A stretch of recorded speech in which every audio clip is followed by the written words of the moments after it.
Welcome to Samba Samba. Enjoy the video. You begin by confirming account control and enabling two-factor authentication. This prevents disconnects later.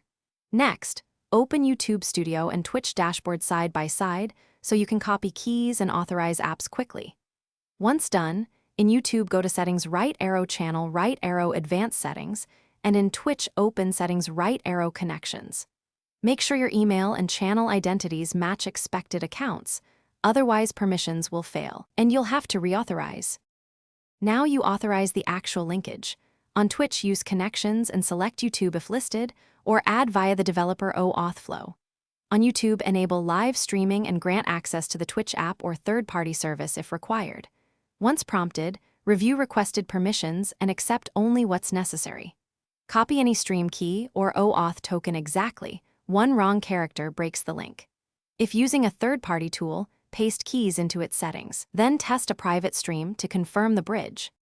Finish by running a private or unlisted stream to validate the connection and check chat, overlays, and stream health. If things go wrong, revoke app permissions on both platforms and reauthorize. Make sure cookies or cached credentials aren't blocking the OAuth flow. One key troubleshooting tip: if reauthorization fails, open an incognito window and repeat the link process. This often resolves stale sessions. Finally, keep screenshots or log entries of any errors. They speed up support and prevent repeating the same steps. Thanks for watching. Consider subscribing if we helped you.